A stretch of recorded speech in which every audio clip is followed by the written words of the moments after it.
now call Emma Roddick to be followed by Brian Whittle. Around 4 minutes. Ms Roddick.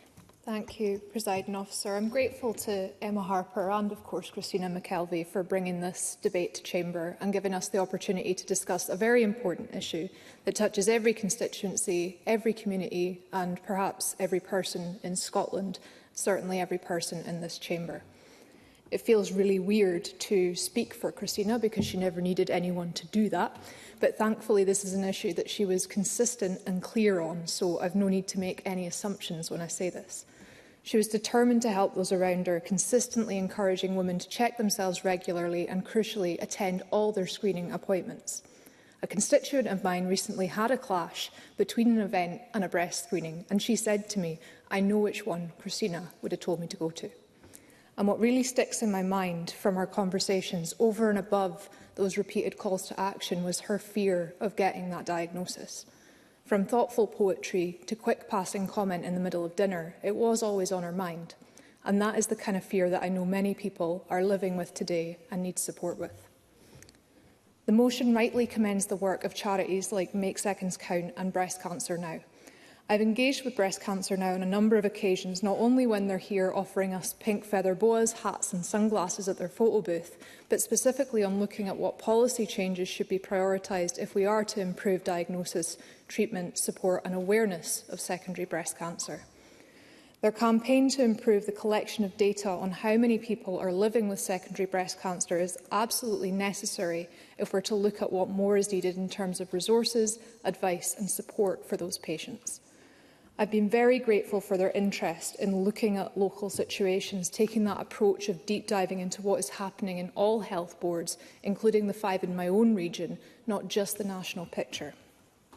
These organisations provide a critical safety net of emotional, practical and social support that is vital for people living with an incurable diagnosis like metastatic breast cancer. I also want to make mention of Maggie's Highland.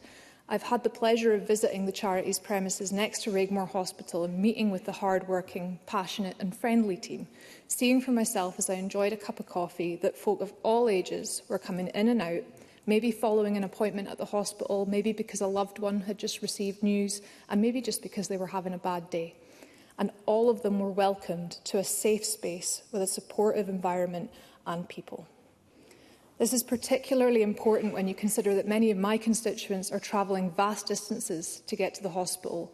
Knowing that this respite is waiting to them just to the side of the building is really important.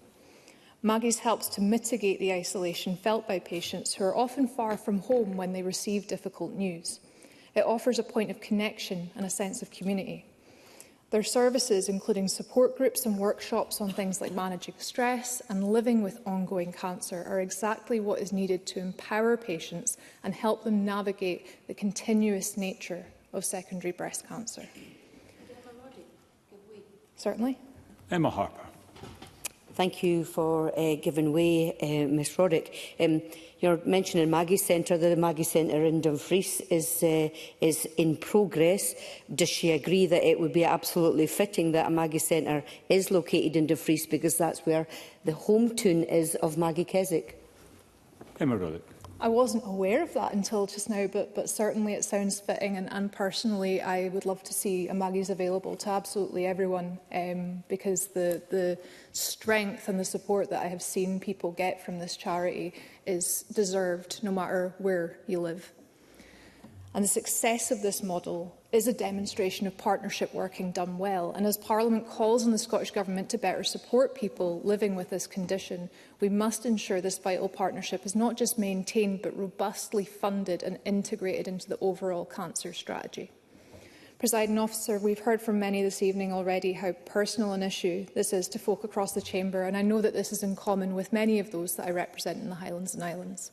I will continue to work with Breast Cancer Now, Maggie's Highland and any constituent who reaches out for support in dealing with services to get the best possible help and progress for those who are at risk of or living with secondary breast cancer.